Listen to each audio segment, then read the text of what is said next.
Dieu n'a jamais interdit la richesse. Jamais. Dieu n'a jamais refusé que vous soyez riche. Et Dieu n'a non plus jamais exigé que vous soyez pauvre. Mais ce que Dieu a cherché, c'est que vous ayez de l'équilibre.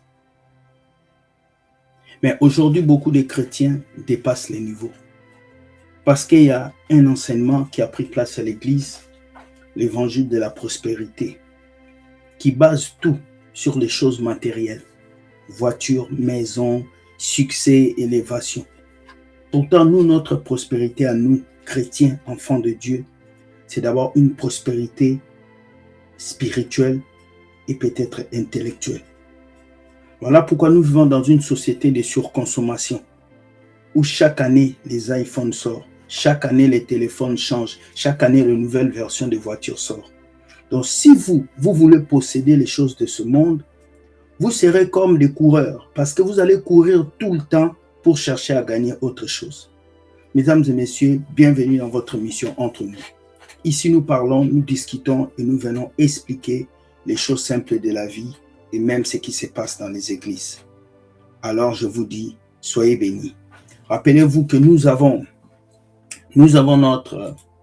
notre conférence le 22 août 2026 qui aura lieu à Paris, plus précisément à Épinay-sur-Seine, où je serai là et j'ai aussi d'autres invités qui seront là.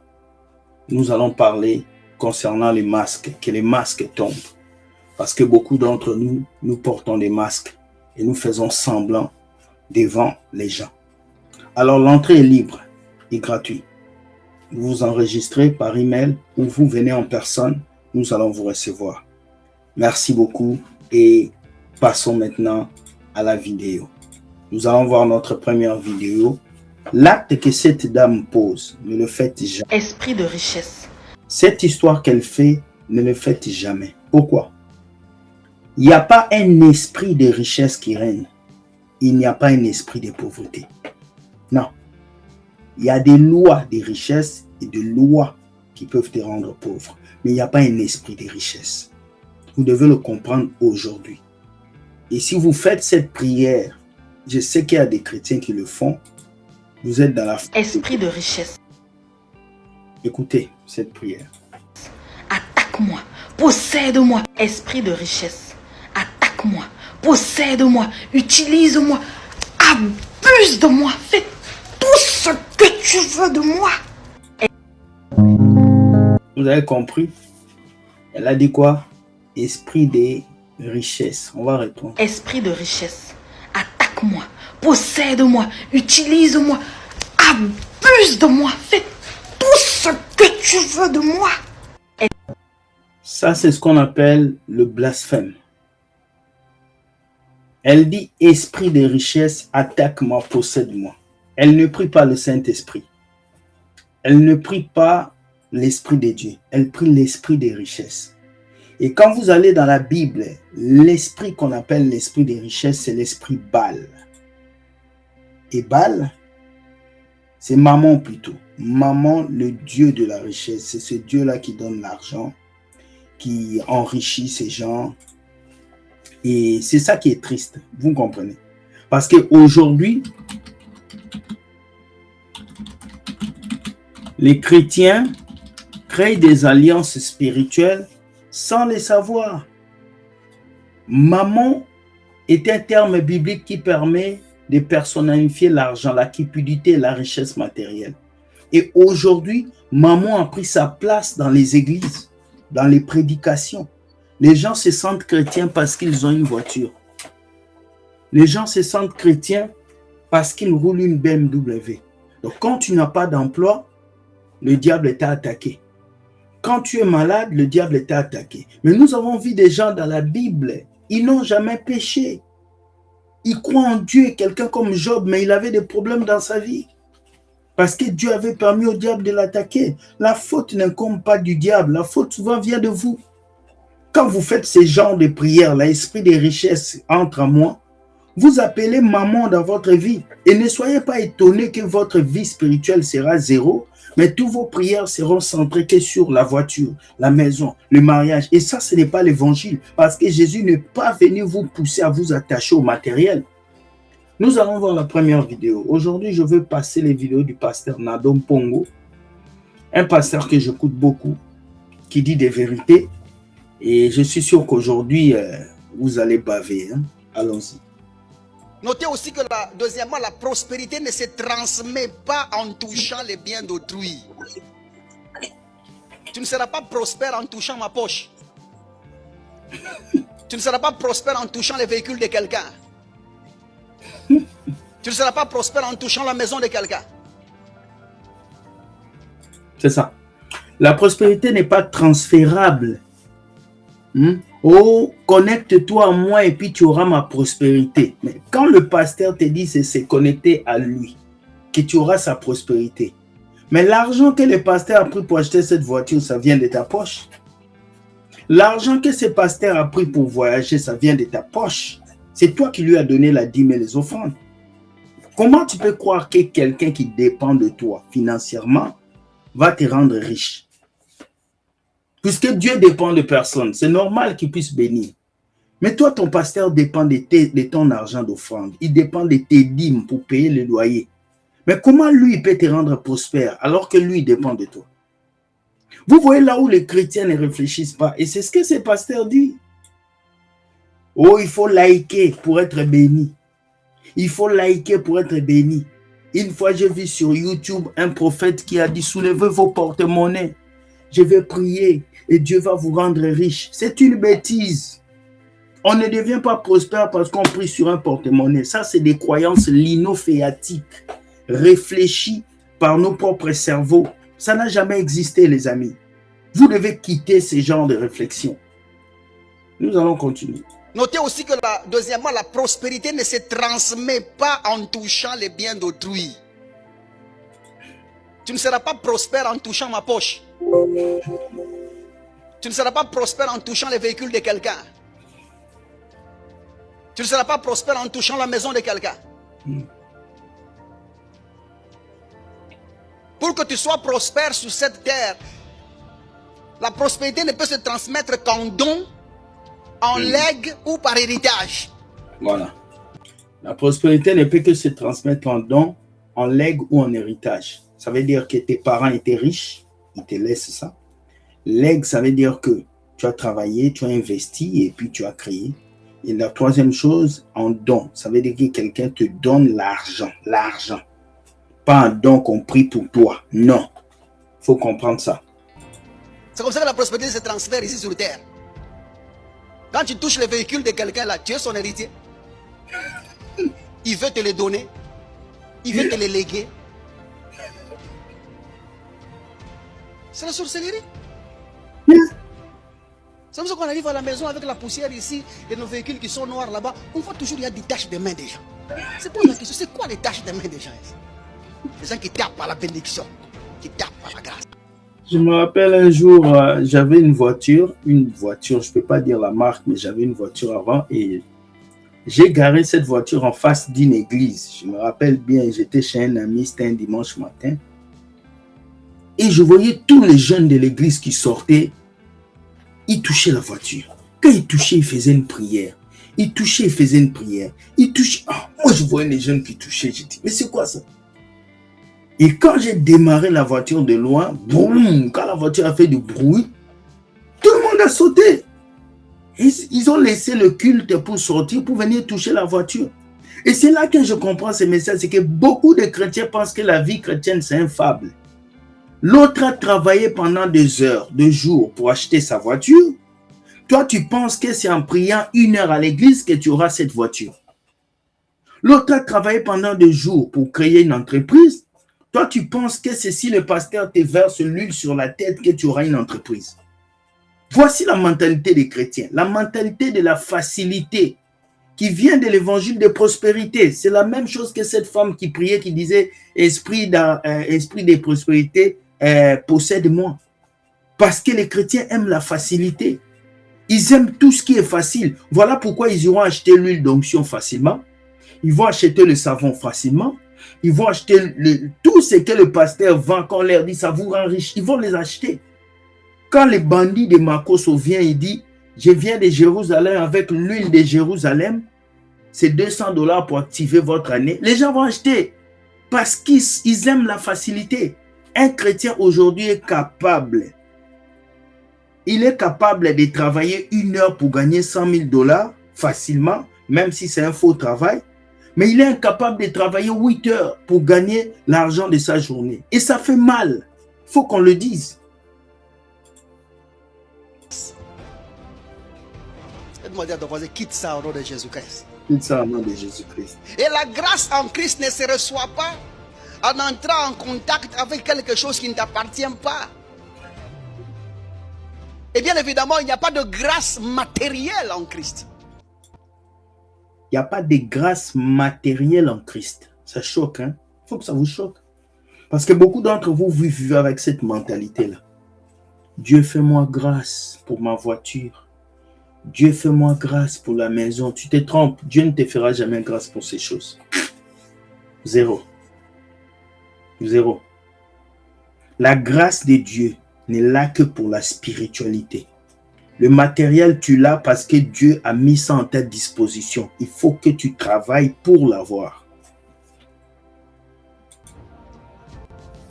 Il n'y a aucun verset dans la Bible où la grâce désigne posséder quelque chose de matériel.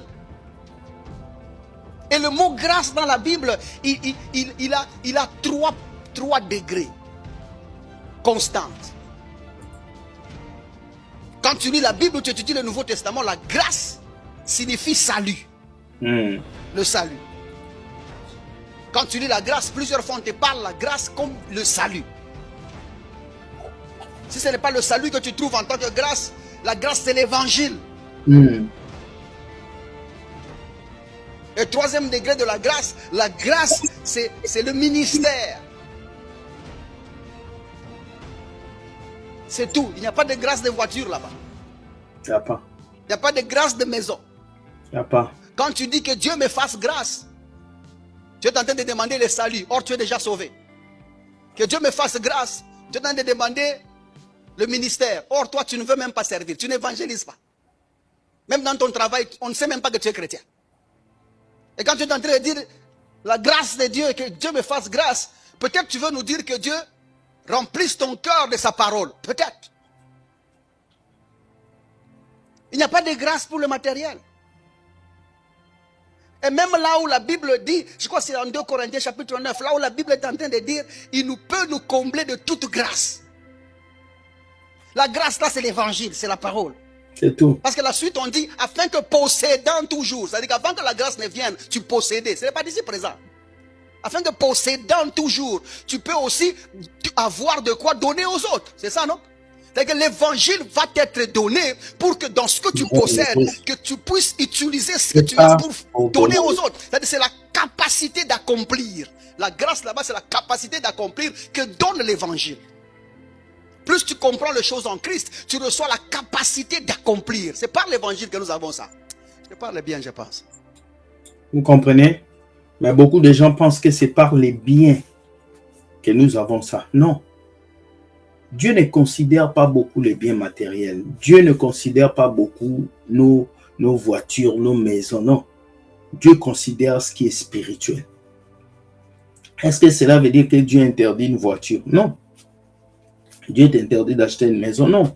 Mais Dieu, ce qui compte chez lui, c'est ton cœur. C'est ton intérieur. Voilà pourquoi il dit, je désire que tu prospères à tous égards comme prospère l'état de ton cœur. Parce que si ton cœur n'est pas prospère, ta vie ne sera pas prospère. D'où nous revenons au verset qui dit, que sert-il à l'homme de gagner tout ce monde s'il perd son âme? Parce que tu peux avoir tout ce qu'il faut dans ce monde. Mais si ton âme n'est pas attachée à Dieu, tu as échoué. Et c'est ce qui se passe. Le diable va te proposer tout dans cette vie. Tu peux avoir tout, voiture, maison, femme. Mais si tu gâches ton âme, tu as tout perdu. Alors il faut qu'on fasse très attention à ça. Ne soyons pas esclaves du matériel, mais utilisons le matériel pour arriver au but de ce que nous voulons accomplir sur cette terre. Voilà. On va regarder la dernière vidéo. J'ai beaucoup aimé ce qu'il a expliqué ici et nous allons regarder l'autre vidéo ici. La bénédiction en Christ n'est pas matérielle. Yes. Quand j'avais dit ça une fois dans une vidéo où il y a quelqu'un qui a failli me lyncher, c'était pas facile. Abraham avait des moutons, Abraham avait ça. Mais c'est ça la bénédiction. La bénédiction en Christ n'a jamais été matérielle. Le mariage n'est pas une bénédiction. Parce qu'avant que Jésus arrive, les gens s'est mariés.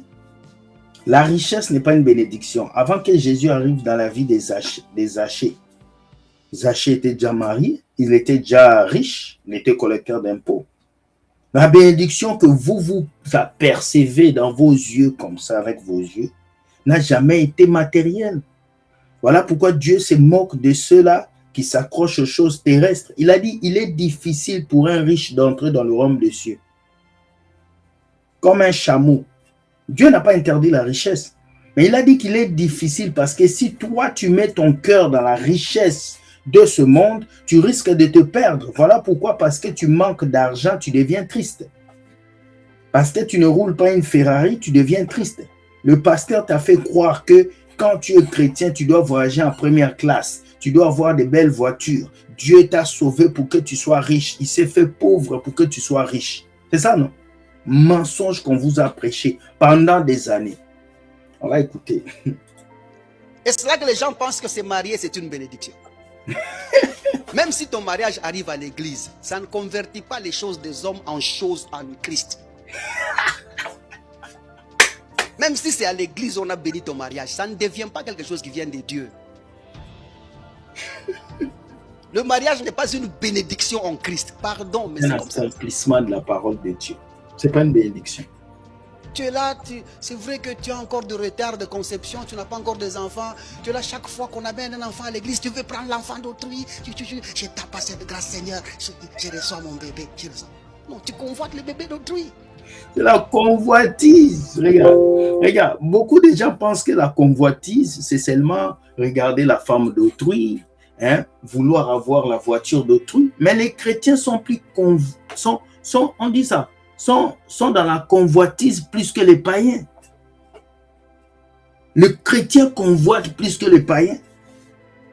Même prière que frère William, même prière que la sœur Nadège, même prière que le frère José. Mais ça, c'est de la convoitise.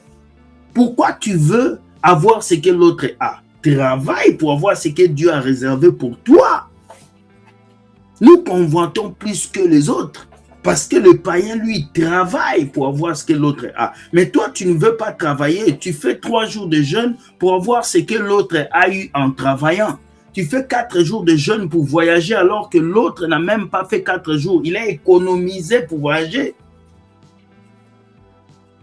En fait, la convoitise te rend hypocrite. La convoitise te rend paresseux. Parce que tu penses que tout ce que les autres ont eu, toi aussi, tu peux les avoir, mais sans travailler. Ça va tomber du ciel. C'est dur, mais il faut qu'on dise la vérité. Parce que quand on commence à tolérer des choses comme ça, on ne construit pas l'église. Nous sommes en train de transformer l'église en piscine de Bethsaïda. Ah! La bénédiction en Christ n'est pas matérielle. Merci. La Bible dit bien, Éphésiens chapitre 1, verset 3. Béni soit Dieu, le Père de notre Seigneur Jésus-Christ, qui nous a bénis de toutes les bénédictions spirituelles dans le lieu céleste en Christ. Ce sont les bénédictions spirituelles et on les a énumérées en lui, en lui, en lui, en lui, en lui. Allez sur la suite. En lui. Ça, ce sont les bénédictions dont on énumère là-bas. Les bénédictions sont en lui. Et le mot bénédiction veut dire être accepté de Dieu. Malédiction veut dire être rejeté de Dieu. Et par l'acceptation de Dieu, en lui, voilà ce que nous avons reçu. En lui, voilà ce que nous avons reçu. En lui, voilà ce que nous avons reçu. La bénédiction de Dieu n'est pas matérielle. Merci. Dieu ne bénit pas les gens avec les véhicules. Merci. Dieu ne bénit pas les gens avec les maisons. Dieu bénit les gens en les acceptant à lui-même. La plus grande bénédiction que nous avons reçue de Dieu, c'est que Dieu a accepté d'habiter dans quelqu'un ou dans le croyant. La plus grande bénédiction est que Christ habite en toi. C'est tout. Donc, si vous allez dans une église, le pasteur dit, je sens Dieu va te bénir, tu vas voyager. C'est doi. Je sens que tu auras une nouvelle voiture, doi. La bénédiction n'a jamais été matérielle devant Jésus. Non. Ça a toujours été spirituel. Donc, on vous a trompé, on vous a menti. Et on continue de vous mentir. Bâtis l'hôtel pour que ton mariage soit activé. Fais ça pour que ça soit ça. Des mensonges qu'on nous a prêchés pendant des années, alors que l'évangile de Dieu est gratuit, est clair et simple. Vivez dans la simplicité de Dieu et vous allez accomplir les grandes choses avec Dieu. Voilà ce que j'avais à vous dire. Que Dieu vous protège, qu'il vous garde. Dites-moi ce que vous pensez de ces deux vidéos-là. Hein? Est-ce qu'on doit toucher la voiture de quelqu'un pour avoir cette voiture? Est-ce que la bénédiction de Dieu est matérielle ou spirituelle? Donc, cette vidéo englobe un seul mot, la convoitise. Aujourd'hui, nous avons l'évangile de la convoitise. On te pousse à convoiter ce que ton mari a. On te pousse à convoiter ce que ton voisin a. Et on te pousse à ne rien faire pour l'avoir. Dieu n'aime pas le paresseux. Non, Dieu n'aime pas la paresse. Nous, enfants de Dieu, nous devons travailler 6 fois plus que le païen si nous voulons des résultats. Et c'est comme ça. Il n'y a qu'une seule chose qui tombe du ciel, c'est la pluie. Voilà pourquoi tu dois travailler pour tes rêves. Tu dois travailler pour tes accomplissements. Si tu veux une voiture, ne passe pas 4 jours à prier. Économise, travaille, va chez le concessionnaire. Tu comprends? Voilà ce que Dieu t'a dit. Et c'est vrai. Si maintenant tu comptes ce message, tu peux commenter avec respect et nous allons te répondre. Sois béni, bonne journée et sache que Dieu gagne toujours. Allez, on se quitte en se disant à demain. Bonne journée, je vous aime.